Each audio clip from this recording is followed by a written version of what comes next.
Hello, everyone, and welcome in to another episode of the RTI and VR2 Recruiting Podcast. I am Nathaniel Rutherford, managing editor of RocketTopInsider.com, joined by Matt Ray of VR2 for this mailbag edition of the RTI and VR2 Recruiting Podcast. And Matt, we got a lot of good questions, so let's go ahead and hop right into it. And also, welcome back, Matt. It's been a little bit since you've been on the podcast, so welcome back to you. And hope everyone listening had a really good Christmas holiday, and hopefully you guys, all of you listening, will have a good New Year's, because I don't know if we'll do another podcast between now and New Year's. We'll try to, but if not, then hope you all have a happy New Year's celebration as well. But Matt, let's get to the questions here. We've got quite a bit from a lot of people. Get involved. Send a couple questions in as usual. Titans Vol, Joseph Bennett. So let's get to it here. I'm actually going to go with Titans Vol's question first, because I think it kind of touches on a little bit what Brandon and I talked about last podcast. But I want to get your thoughts on this, Matt. Out of all the recruits Tennessee has signed so far, so of the 21 signees, how many do we see starting at least 5 games in 2020? So you don't have to start the entire season, but how many of Tennessee's current 21 signees do we see starting at least 5 games? I think you'll see Keyshawn Lawrence start at least 5 games. I think you'll see... Oh, this is tough. I think you could see Tyler Barron start, because I think he's a guy that, him or Mormon Joseph, one of the two, I think, because you're going to need someone to fill that Darrell Taylor role, and I don't think that person's on this roster.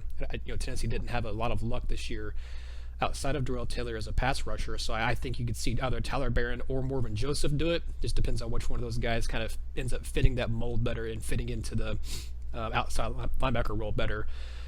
Other than those two, as far as starting at least 5 games, I mean, if Harrison Bailey wins the quarterback job, then I would say, maybe him too. I don't know. Bryson Easton's an interesting one, just because, what if he steals that inside starting spot? If they keep Quavaris Crouch on the outside instead of moving him inside, does he steal the starting spot on the inside? Or, if they move Crouch back inside, I don't think you'll see Easton start. So I don't know. There's a lot of guys you'll see starting a ton this year, and I said this last podcast, I don't know there's a lot of guys I would pick to be starters, but I think there's a lot of guys who will be playing roles as at least substitute guys in this first year as their freshman seasons. Yeah, I've got to agree. I mean, I think Keyshawn Lawrence is probably the guy for me that you see start 5 games. I feel like that's almost going to be a certain. Another guy, depending on how everything plays out, is Jalen Hyatt. But I'm not going to say he's going to start 5, but I think he's going to play a lot of valuable minutes and get a lot of touches for a freshman. Tyler Barron's the other one that comes to mind. I think when you look at him, he's size-wise, he's college ready. Yeah. Very smart. Coming to Tennessee, watches a lot of film with his dad. So, probably used to, the terminology that the programs are using. I think Tyler Barron's in a really good spot to succeed. I wouldn't look for Amari Thomas to start right away, but that's not going to say that he won't. And then, of course, Harrison Bailey. That's going to come down to the starting job and whoever wins that. And I think he's going to get every opportunity to win it. We'll see what happens there. But I think, I think you pretty much hit on everybody. Bryson Easton's a guy that could, make some noise. And then, depending on what Trey Smith does, can one of those guards, come in and make a move. If Trey decides to go pro. But, I think you kind of hit the nail on the head there. Well, then I guess we'll go ahead and move on to the next question here. Let's go ahead and get to one of Bentonville's questions here. He said, what side of the ball will Williamson play? He's talking about Darian Williamson. Right now, obviously, Williamson has not signed. He is a currently commit, but I think we have all talked about it. It looks like he's probably destined for a blue shirt. Looks like there's a good chance he stays in this class, and it'll be as a blue shirt. Bentonville says, I had originally thought Williamson would stay on offense, but since he's blue shirting, recovering from surgery after his season-ending injury, and won't contribute right away next year with his speed and size, could he be molded into the cornerback that Pruitt is looking for? And Matt, I think Williamson is a very interesting prospect. As long as he stays in this class, which I do think he stays in this class. There was talk, I remember when he first committed to Tennessee, watching his film and stuff, and talking to people who know who he, kind of know his school and everything, and know, the contact between him and the coaches and stuff. I think even talking with you guys too about it. There's a lot of thoughts that he could play offense. There's a thought that he could play as a nickel, as a safety on defense, or maybe even move into, put some more weight on his frame and move to an outside linebacker role, because he's like a 6'3" frame, I believe. What his current height and weight on 247 lists him at 6'3", 185. He's a guy that has a lot of versatility. I think, knowing Pruitt and knowing the way this staff does things, it would not stun me at all to see him move to defense. I'm curious your thoughts on that. Yeah, it will not stun me either to see him move to defense. I don't know specifically corner, but I think, obviously I think he can play out there. Like you said, elite speed and size, and the two things you can't coach. But Jeremy Pruitt can mold a guy into being a defensive back. That's been proven. So yeah, I won't be surprised if he doesn't get a look out there. I mean, there's some depth that they can address with him. There's some depth that they can address several places with him. So I mean, I think it's a wait and see type thing. I think he'll get the option, but I'm not sure that he'll know where he wants to play. He'll probably pick receiver to start out, and we'll see where it goes from there. I mean. Yeah, Tennessee has a need a receiver, and I guess it'll kind of depend, with him blue shirting, and probably, I don't imagine he'll really play this upcoming season, so he'll red shirt and everything. I guess it'll kind of depend on what Tennessee does recruiting wise, in the receiving position for the 2021 class too, which we'll kind of touch on the 2021 class here in a minute too. But that's going to be interesting to me is, what position does Williamson ultimately play? Can he recover from that injury? Because it was a season-ending injury. As Ben Vols said, he had to have surgery and stuff. So it'll be interesting to see how he rehabs and what he can do and how he can bounce back. Joseph Bennett asks, do we see Tennessee jumping in for a stud a last second like they did last year with Henry To'oTo'o? Doesn't mean we had to land them, but Henry wasn't on anybody's radar before Christmas a year ago. And at first I want to say to Joseph's point there, To'oTo'o wasn't a last second addition. I mean, he was a big addition on National Signing Day in February, but he wasn't just suddenly on the radar after December. He was a guy that Tennessee had been pursuing a long time. It just was a case of it didn't seem like Tennessee was the front runner for most of his recruitment. Tennessee had been on him for months and months and months. It may have appeared to someone who maybe Joseph, I don't know if you follow how closely you follow recruiting, but maybe it appeared to you or someone else that it was kind of a last minute addition because it did seem like he was a heavy Alabama lean for a while, or that he was going to stay maybe even out on the West Coast. But I wouldn't classify To'oTo'o as a last second stud addition. But to that point, do we see Tennessee land any, I guess, kind of big fish in this next cycle here, the little mini cycle between the earliest signing period and in February, National Signing Day? Obviously, Darnell Washington's already technically signed, so I don't know if you want to include him in this or not. I think Jay Hardy is the kind of the obvious choice. So I guess really, Matt, he's asking us, do we see Tennessee getting either Darnell Washington or Jay Hardy? Because I don't know that any other of Tennessee's big targets would register as kind of big stud guys like that. Yeah, I don't know that any of them would register like that as well. I mean, you look at To'oTo'o, he was a 5-star for most of the recruiting process and played like one this year. I just trying to rack my brain and think here. I do not. I cannot think of anybody outside of those two guys, and they wouldn't be getting in on them late. I mean, most of the guys have committed. One name that comes to mind is, no, I think he's signed and committed too. So no, forget that.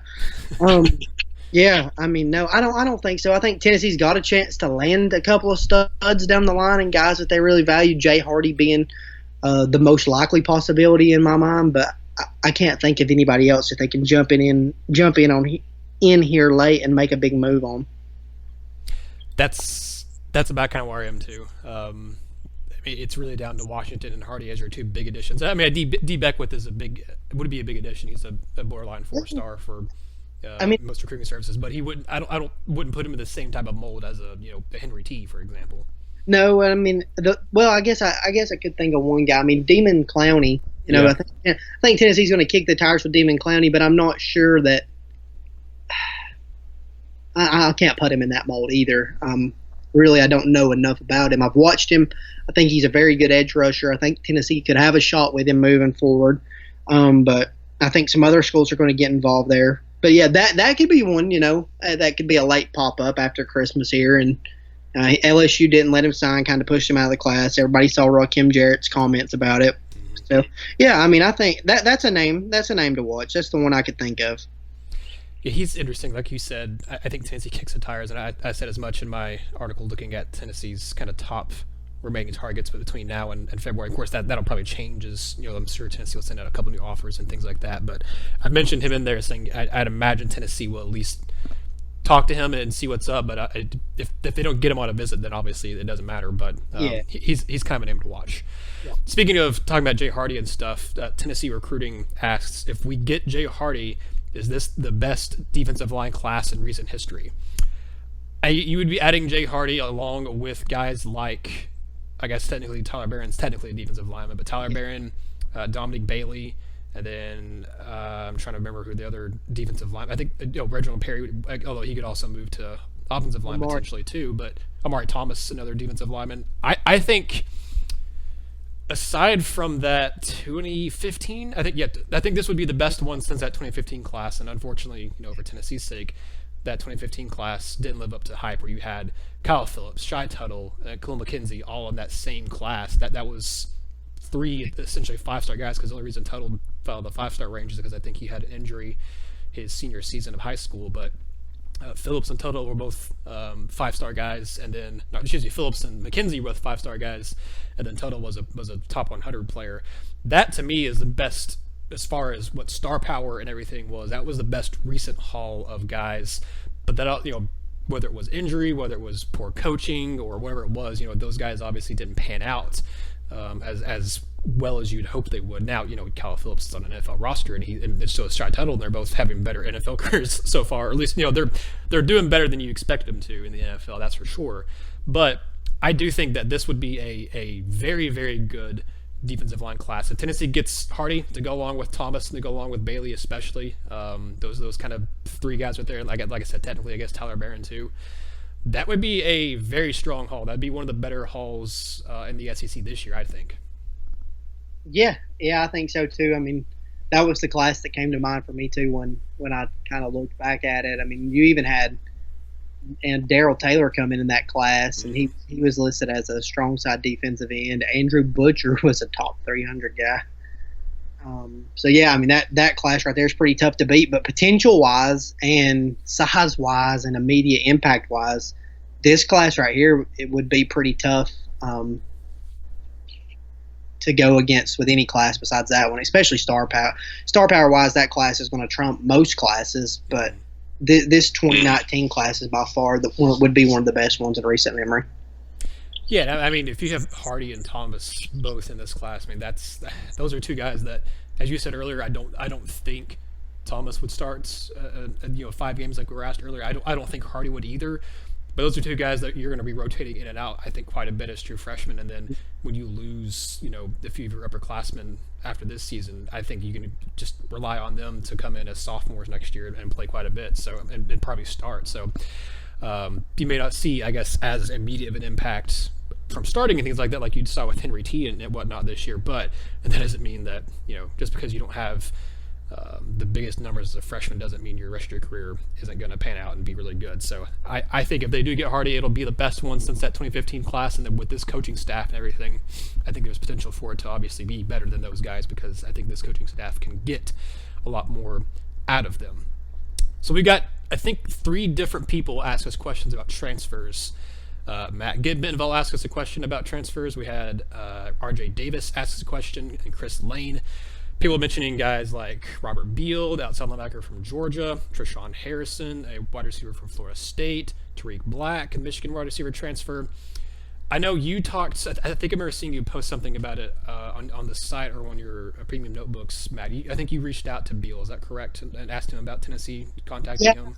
Yeah, I reached out to Beal pretty shortly after he announced that he was going to transfer, and he said no contact from Tennessee at the time and not a lot of interest from him on the Tennessee side of things. And when you're transferring in conference, you're likely not going to get to play early and get the immediate eligibility. I think he's looking for that.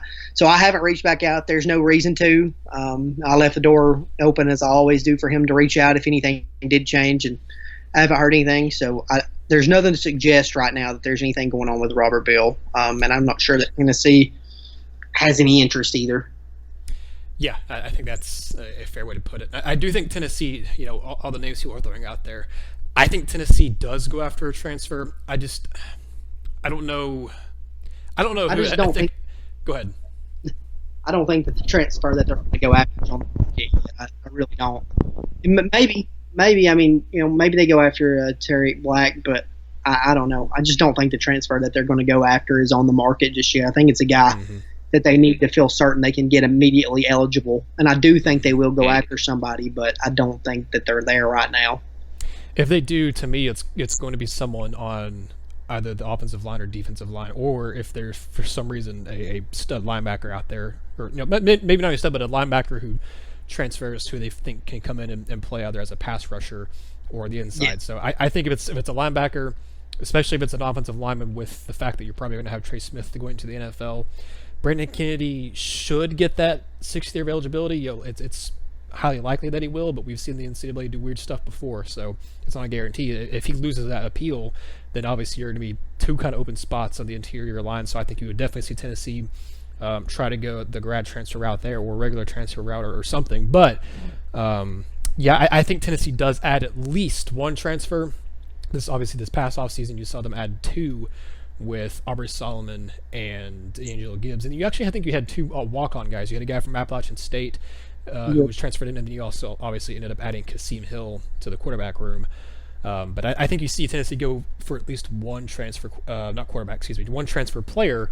I agree with you. I think right now the guy who they would add isn't in the market just yet, and speculate away as y'all want to. There's been already a lot of talk about will Cade Mays transfer or whatnot. So that'd be a name that would be interesting to see if that happens.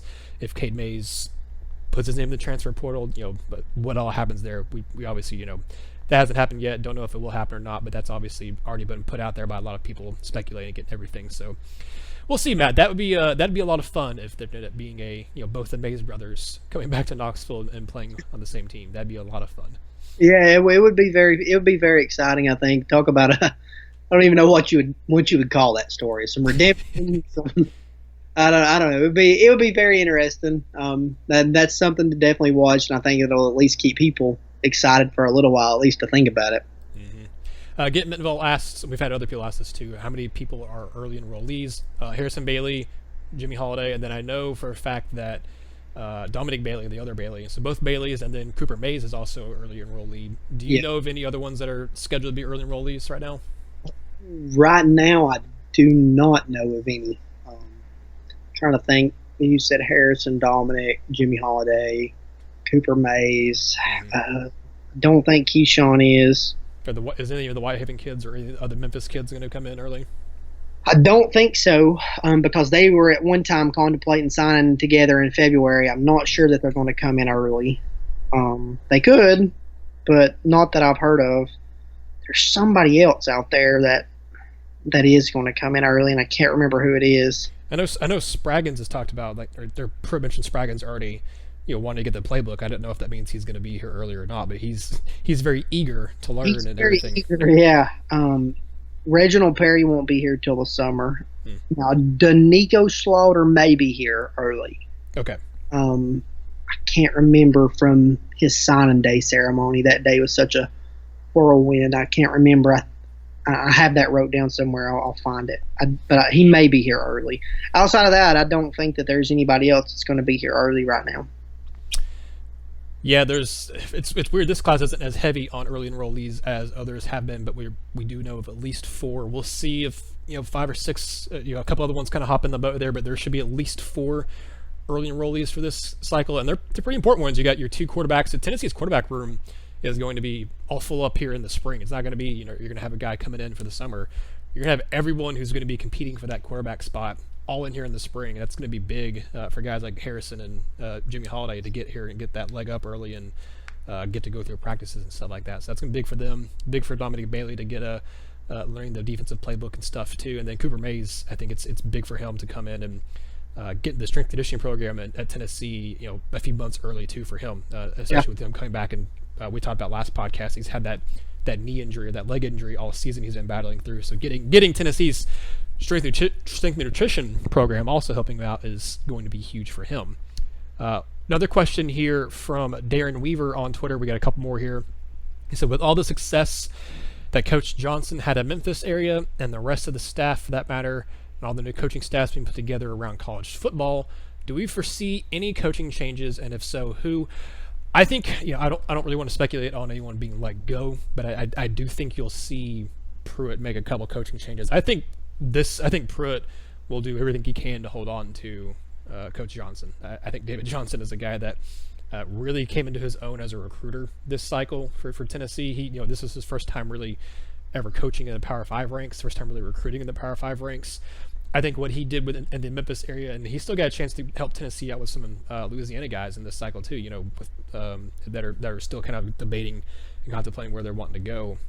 So his story isn't even closed for this cycle, but I think with the work he put in with this cycle, and I think he's he did a pretty good job with the running backs this year for Tennessee too.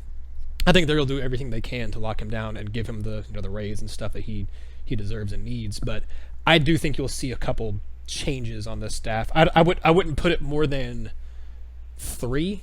I think that would be probably the maximum amount of coaching change you'd see. But I also think Pruitt has maybe looked around a little bit and seen what's happened at Alabama, see what's happened at Georgia with all the staff turnover year after year, and maybe he wants to see more continuity and keeps the guy around for another year. But you do have some guys on expiring contracts that it wouldn't shock me if they aren't renewed.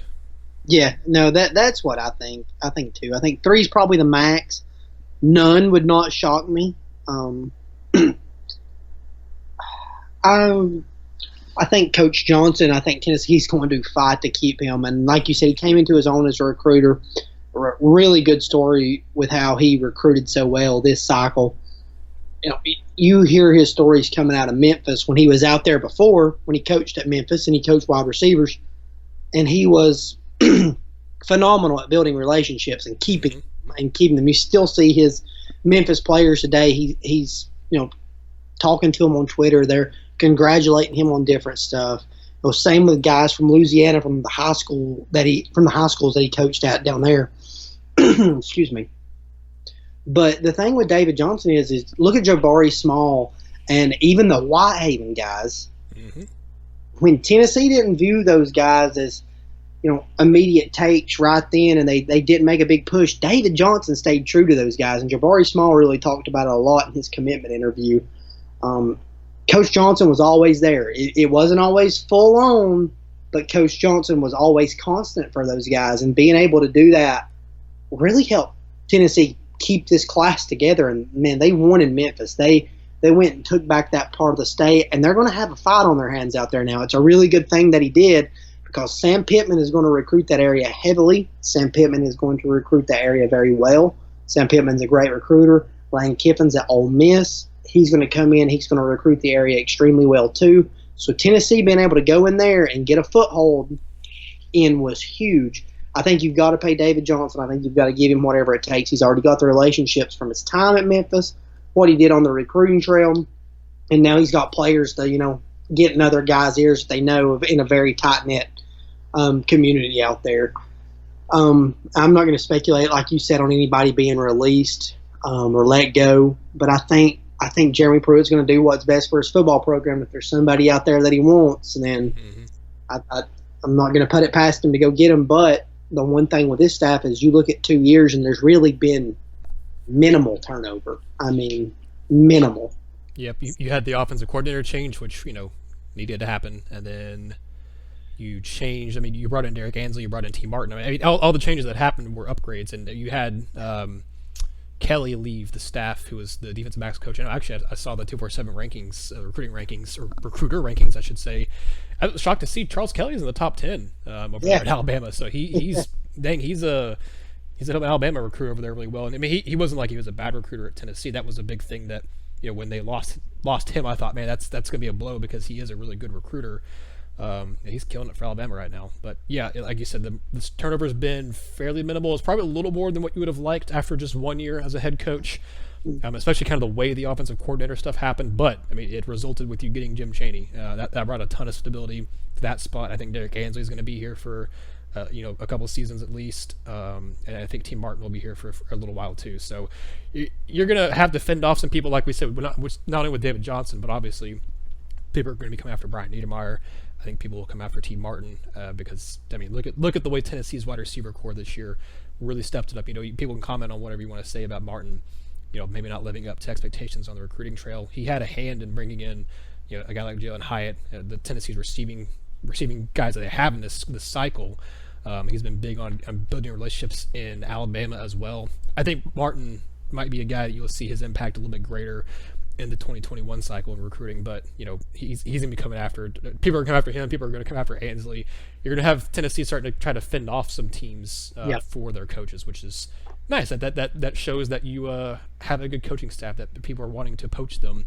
That means you're doing something right. So that's not a bad thing. It might be a bad thing if someone goes away, but it's not a bad thing to have people coming after you. Well, you look at Niedermeyer and Martin, and there's a little bit of like what happened with those guys on the recruiting trail. They got crippled on August 31st when Tennessee lost to Georgia State.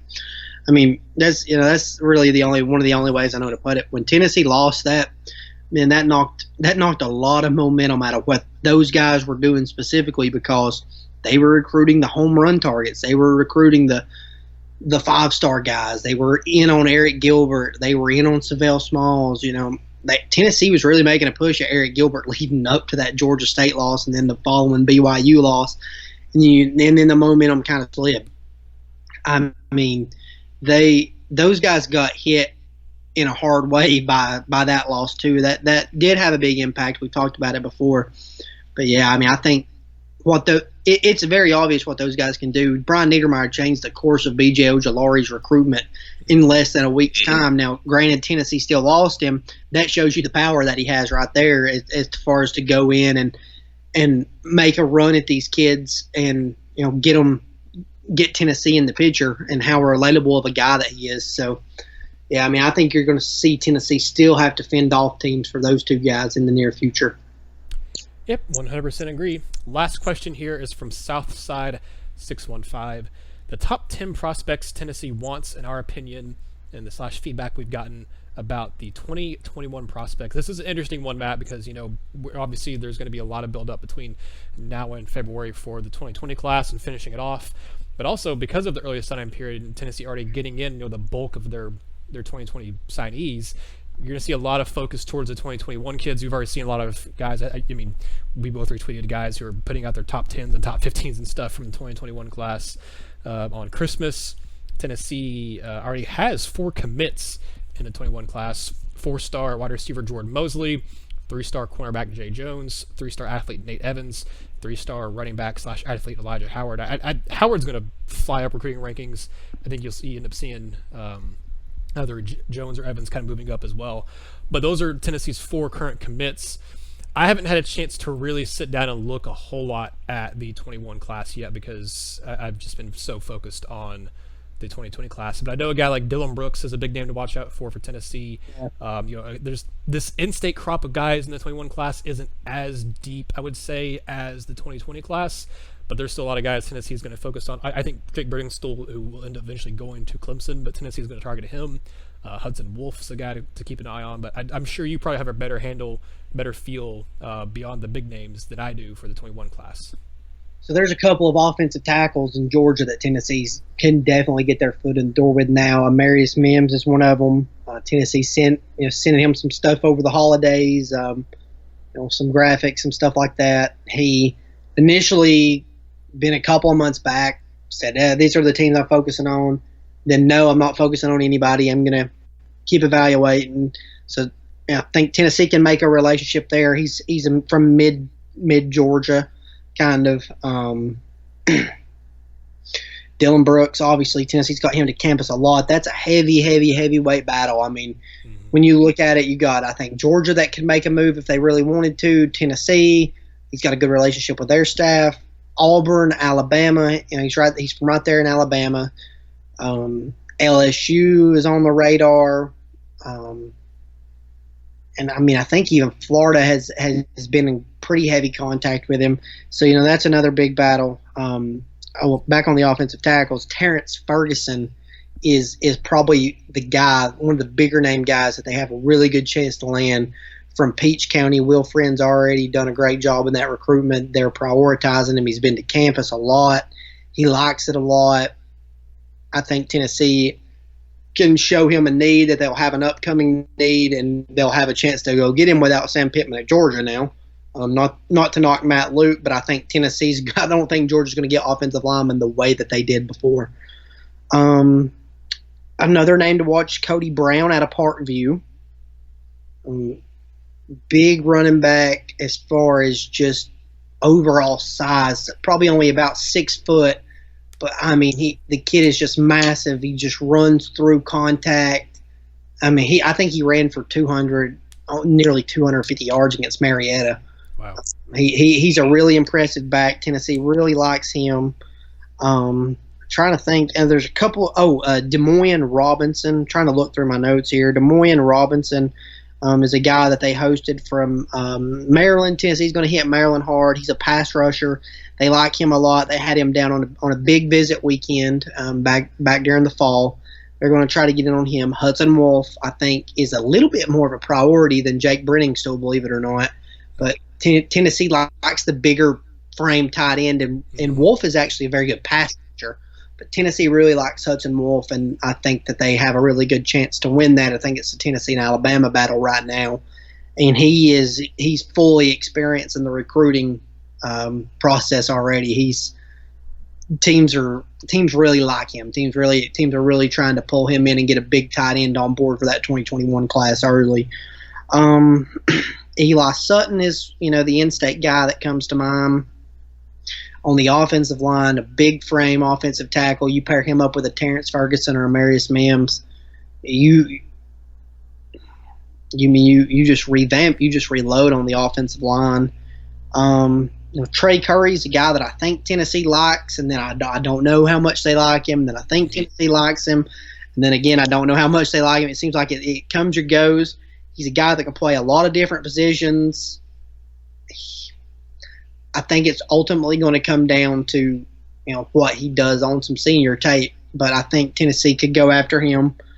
What about a guy like 5-star defensive tackle Peyton Page? He's one that I kind of forgot about, but Tennessee guy happened to visit over the summer, and it seemed like it's going to be tough to pull him from North Carolina because Clemson and the Tar Heels both seem very heavily entrenched there with him. But I do know that they got him to come visit over the summer. It seems like he's at least receptive to Tennessee. He really enjoyed the visit too. We talked for a good bit after the visit, even after we concluded the interview, and just talking about some of the stuff that he highlighted. And he really liked Knoxville. His family really liked Knoxville. He had plans to get back down for a game, and it just never worked out with the playoffs and everything else going on. But look for Tennessee to get him back over the winter here, hopefully. I know he's looking at cutting his list down, so if Tennessee's in that, I think they have a really good chance. I think they made a good impression on him. But that's a name that I didn't think of, but one that I absolutely agree on. And Andre Turrentine's a guy in the middle of the state. Tennessee's already got Keyshawn Lawrence in his ear, so that's going to help. Outside of that, it's hard now. It's hard to really start putting, guys in numerical order. There's a lot of guys early on that they like, and they're going to be able to see.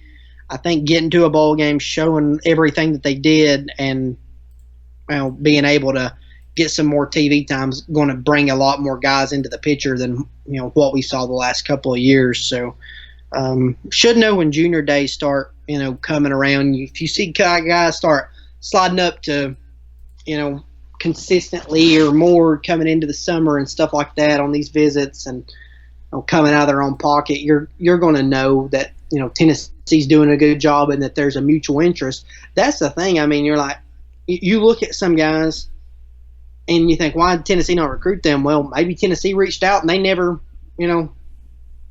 saw anything back. You send a camp brochure to them like you're allowed to early on, and they don't fill it out.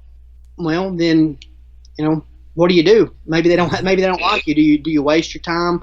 You have a certain point up until you can contact them, and you want to get on these guys as early as you can. You want to make the contact that you can, and a lot of it comes down to recruits, making themselves get recruited. And they can initiate contact to an extent. So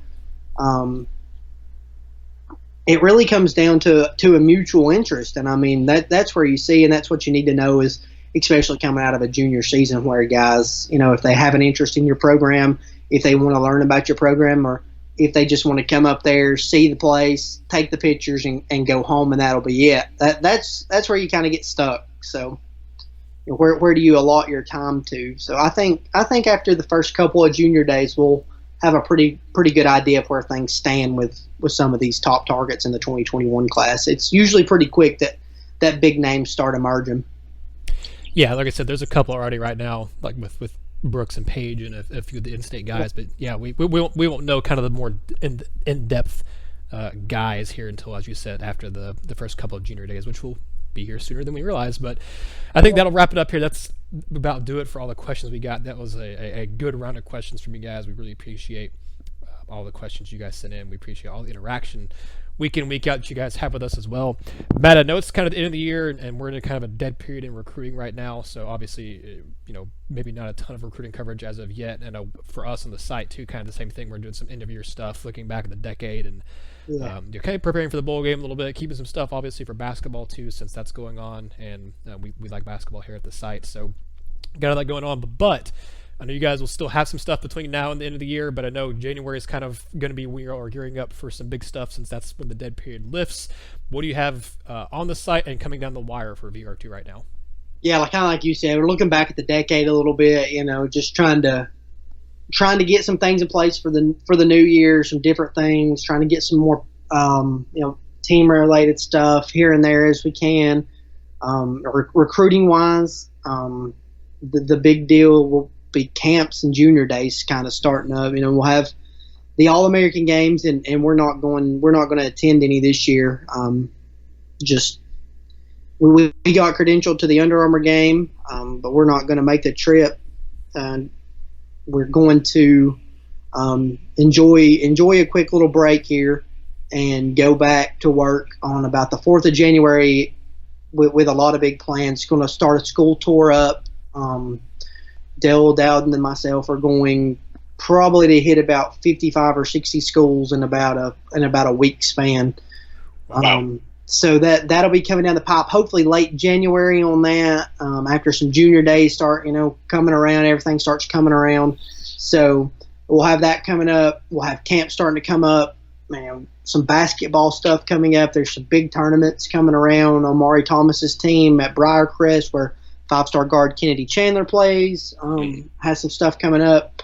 Jay Hardy plays basketball. Going to go down and check on him, see him. There's a lot that's going to be coming down the pipe here pretty soon. So we'll keep you guys in the loop. And as always, you can find us at VR2.site and on Twitter at _VR2, on Instagram and Facebook at VR2.